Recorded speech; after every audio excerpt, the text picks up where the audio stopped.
Bem-vindos e bem-vindas ao Diálogos e Musicologia, o nosso espaço para pensar pesquisa musical de forma crítica e acessível. Hoje, a gente vai mergulhar num universo sonoro fascinante. Pensem comigo, a música religiosa no Brasil colonial não era só uma trilha sonora para cerimônia, sabe? Era muito mais. Era um sistema super complexo, com regras bem rígidas que aconteciam em espaços definidos e era tocado por profissionais muito dedicados. É essa estrutura que a gente vai decifrar hoje. Pois é, essa é a grande pergunta, né? Como é que soava o Brasil colonial? E a resposta, olha, tá bem longe de ser um som improvisado de qualquer jeito. A paisagem sonora religiosa daquele período era construída nos mínimos detalhes, seguindo normas que vinham lá da Europa, mas que eram, claro, adaptadas aqui para a realidade da colônia.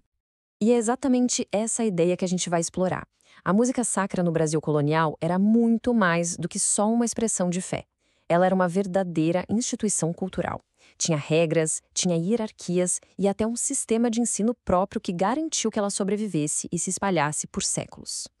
Ok, então como é que a gente vai fazer essa viagem? Nosso percurso hoje vai passar por 4 pontos principais. Primeiro, vamos entender as regras do jogo, os livros que mandavam em tudo. Depois, a gente vai visitar os espaços onde essa música rolava. Na sequência, vamos conhecer os protagonistas, os músicos. E por fim, a gente vai ver como todo esse conhecimento era passado adiante e qual o legado que ele deixou. Então, para começar, a gente tem que ir na base de tudo. É fundamental entender que nada ali era por acaso, viu? A base desse sistema inteiro estava em textos oficiais, que eram verdadeiros manuais de instrução para o som da igreja. E grande parte do que a gente sabe sobre isso vem de trabalhos acadêmicos super importantes, como os do musicólogo Paulo Castanho, que organizou essas informações. O que vemos aqui é um exemplo do material que ajuda a gente a entender como essa baita estrutura funcionava na prática. O mais interessante aqui é que é como se a gente tivesse a receita do bolo da música da época. Livros como o Kyrial, o Gradual, o Antifonário, eles não eram simples sugestões, não.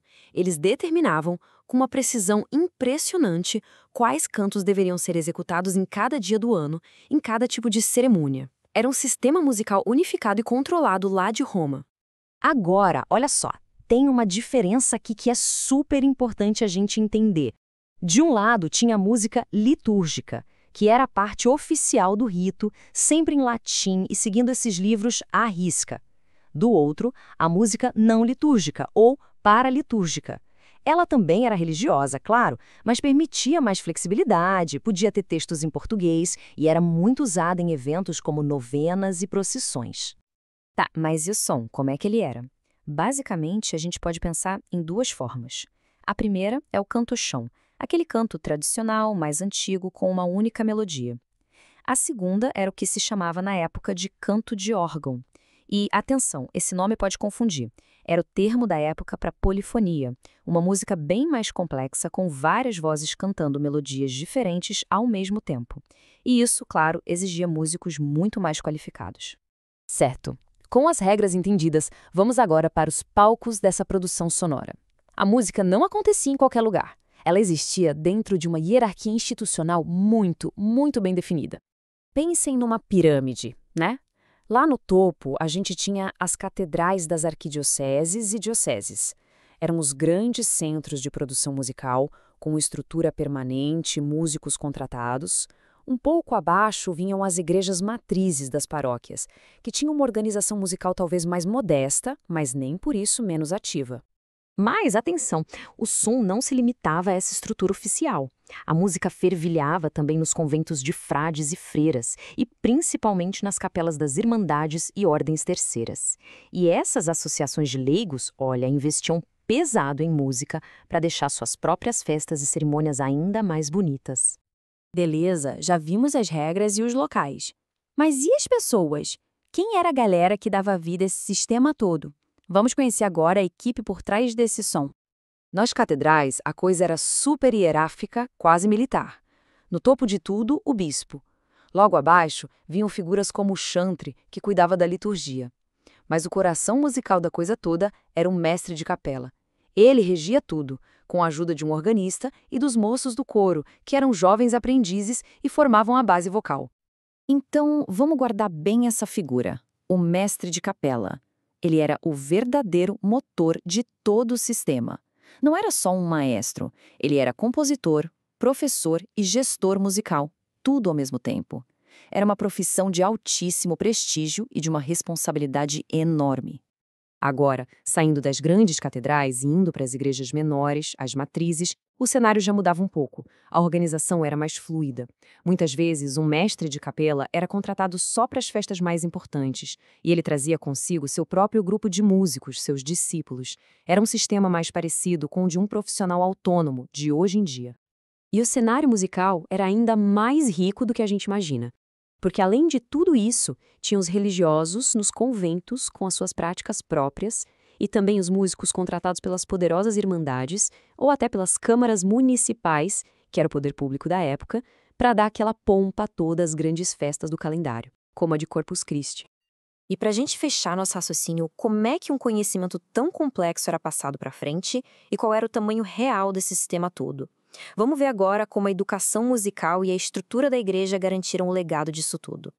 A transmissão do saber era a alma do negócio. Nas catedrais, os moços do coro tinham uma educação musical formal, completa e gratuita. Fora delas, o sistema era mais de mestre e aprendiz. Os mestres ensinavam seus discípulos e, em troca, eles ajudavam nos serviços musicais. Era um sistema que formava profissionais e garantia que a tradição continuasse viva. E o mais impressionante é que esse modelo não ficou só ali no litoral, nos primeiros centros urbanos. Não, ele foi sendo replicado por todo o território da colônia, de norte a sul, acompanhando a própria expansão da estrutura da Igreja Católica. E essa tabela aqui mostra isso de um jeito fantástico. Olhem só a escala disso. Cada vez que uma nova diócese era criada, Salvador lá em 1551, depois Olinda e Rio em 1676, e por aí vai, toda aquela estrutura musical que a gente descreveu era instalada. Chegava o mestre de capela, o organista, os meninos do coro, isso mostra uma rede institucional e musical gigantesca que cobriu o Brasil por séculos. Então, o que fica claro pra gente é que não estamos falando de eventos musicais isolados aqui e ali. O que existia era um sistema profundo, duradouro, superestruturado e que se tornou a base para a formação da cultura musical erudita no Brasil. Resumindo a ópera, desde as partituras e as regras que vinham lá de Roma até um mestre de capela ensinando um discípulo numa pequena paróquia de Minas Gerais, a música sacra foi um dos grandes pilares culturais da América Portuguesa. Uma força com uma organização e um alcance que são, sinceramente, impressionantes. E fica aqui a provocação final para a gente pensar de que maneira essa estrutura de ensino, essa hierarquia profissional e esses gêneros musicais deixaram marcas que a gente consegue identificar na música brasileira, seja ela sacra ou secular, até os dias de hoje. Esse foi mais um episódio do podcast Diálogos em Musicologia. Até a próxima!